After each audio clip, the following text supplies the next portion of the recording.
What are the jobs your character could train their dog for? What are the important things to consider as you write your dog? What do working dogs have to do with milk and zombies? Find out on this episode. Welcome to Writing Rule with Allie, the fiction writer's inspiration station for rural life and lifestyles. From historical to post-apocalyptic, helping you bring your rule stories to life. I'm Allie, and this is episode number 59, Dogs and Fiction. Stick around to the end to find out all the ways things could possibly go wrong. Now, let's get into this. Dog characters, whether they are the center of the story or the character's pet, need to have a purpose in your story, even if it's just comedic relief. Man's best friend has taken a place in stories since caveman times, which is likely when they were first domesticated, at least in my opinion.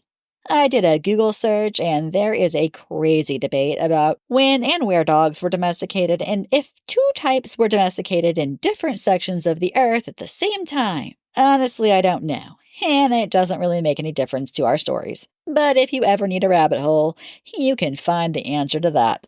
There are many different purposes for dogs in stories, and today I will cover some. I like to think of more after this episode is out at the rate of new things that keep popping into my head. And if so, there will be a part 2. So, without further ado, let's get into this. And conveniently, if you hear my dog barking in the background, apparently they wanted to join us for the dog cast. It's not a podcast.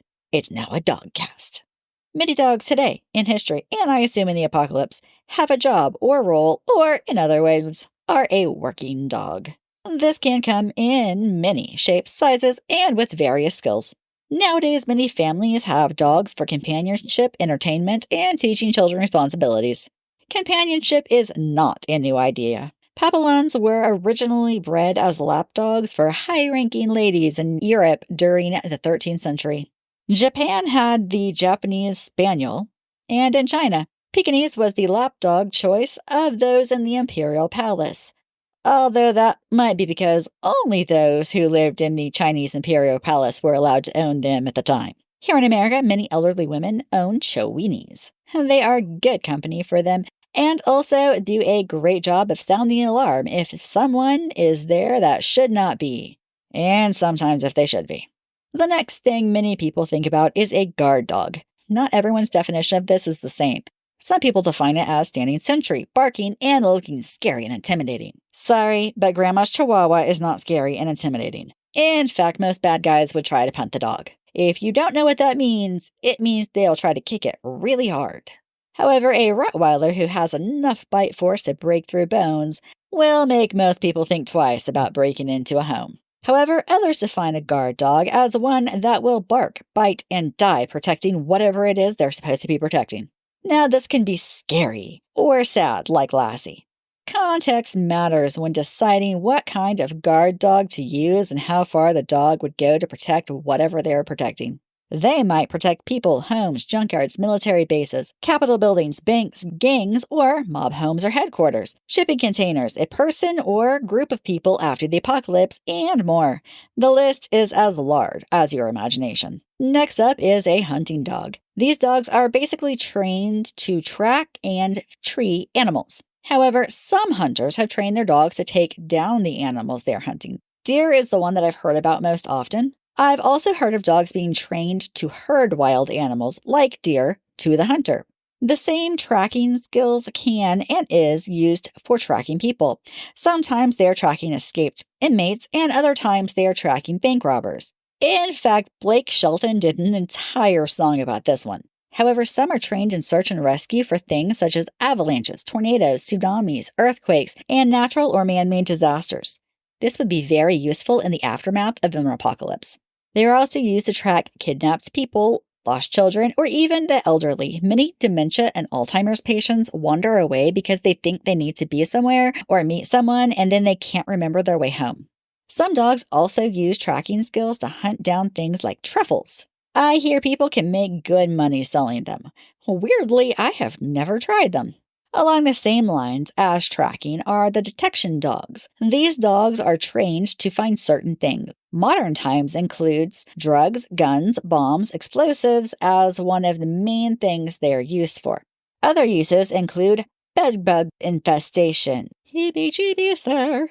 Cancer detection, electronics, fire accelerants, mold, termites, finding invasive or endangered species, radiation, and more. Other types that fall under service dogs are dogs that smell the high and lows in people with diabetes and smelling when a seizure is about to happen, and more. They can also be trained to detect types of food or substances a person is allergic to. Another well known type is the cadaver dog. These dogs detect where dead bodies have been. That sounds like a really useful way to know where the zombies are during a zombie apocalypse. A built in doggy alarm system. Speaking of the apocalypse, it's going to leave a lot of traumatized people. A therapy dog trained in PTSD would be a great way to cope. These dogs are trained to give nosies. Okay, it might be called nudges, but nosies sounds cuter. This is to help break flashbacks and help them stay more grounded in the here and now. This type of training is also great for abuse victims. Some have been trained to apply pressure to accomplish the same thing. And I'll be honest, I still don't know what applying pressure means. Let me know if you do. Another modern type of therapy dog includes dogs trained to help people with special needs. Most often children, but adults too. Additionally, are dogs trained to sit attentively as children with dyslexia read to them. I can tell you as someone who has dyslexia, this is a struggle. And not having other people interrupt you to tell you when you get it wrong can be very appreciated. Too bad there were only stuffed animals to try this one out on when I was young. On the topic of service dogs, there is a guide dog for the blind and visually impaired. They help people to navigate the world and obstacles. This can include traffic or even going to the toilet. Then there is the service dog for people who are deaf or hearing impaired. These dogs can alert them to sounds such as the phone, doorbell, cars, a baby crying, or zombies, kind of like a standing sentry with them. Each dog will be trained to meet the needs of the individual person. The last type of service dogs are police and military dogs. These dogs can do many things. Some will only do one type, while others do several. It really depends on the dog and their training. These can include searching for explosives, guns, USBs, IEDs, drugs, taking down and holding criminals or suspects, taking messages or objects in places where people cannot go or cannot go safely, protecting officers or soldiers, search and rescue, standing sentry, and much more. Both police dogs and military dogs are considered working dogs. Another kind of working dog is a sled pulling dog, sometimes called drafting dogs. If you didn't guess it, they pull sleds on snow or carts in dry areas. The most well-known sled dog came from Alaska in 1925, when a remote Alaskan village needed serum to treat an outbreak of diphtheria. Balta was credited with braving the blizzard in a river of thin ice to bring life-saving medicine back to the village. Other lesser-known, but just as important ones, are sled dogs for trappers and mountain men. Back before my time, there were still milkmen. Dogs were sometimes used to pull carts of milk. The carts looked like smaller versions of what horses pull. Bread has also been a well-documented one that dogs have pulled in carts. This could be many things as long as they are not too heavy for the dog. The amount of time that they will be able to pull anything depends on the weight and how long they've been pulling things, plus how old they are. The next type of working dog is the herding dog. As I said earlier, some are used to round up and herd game, like deer or elk for hunters. However, the most commonly known type is the sheepdog. The popularity of the movie Babe might have something to do with this. They can herd other kinds of animals too. Cows, reindeer, and wild mustangs are common in North America. I'm sure other countries have other animals. While we are on the subject of herds, there is the livestock guardian dog. The livestock guardian can herd them, but their main job is to guard them. Sheep are the first thing that comes to mind. However, almost all farms with animals will have one, including us. These dogs are large, and while loving towards their people, they are not likely to be towards strangers unless your character trained them to be. These dogs can go one of two ways: guarding with surprise attacks or intimidation until force is needed. Dogs that live full-time with the animals that they are guarding, such as sheep, often use surprise. Dogs are often the same coloration as the sheep, so wolves and other predators do not know that there is a danger unless it runs up on them. However, most farm dogs, like ours, that protect our chickens will bark and alert and intimidate first. Only if pressed do they attack. Livestock guardian dogs are tough dogs. Many single-handedly take on wolf packs and run them off. Our last livestock guardian dog, who died of old age a few years ago, once fought off a mountain lion and won. I've heard stories from Africa about them fighting off lions. I distinctly remember a history lesson in school that shortly after rabbits were domesticated by monks, they trained dogs to guard their rabbits. Keep in mind that the right dog breed will be important. A Cane Corso dog is a great protection dog for a strong handler. A Golden Retriever is not so much unless your bad guy is terrified of being licked to death. A Chiweenie will not take out a mountain lion, and a Great Dane is not a lap dog, no matter what they think. Grandma doesn't want the Great Dane on the lap. Take breeds into consideration when riding. Border Collies have a lot of energy, while Bulldogs and some Hounds are low energy. Don't forget to look into that too.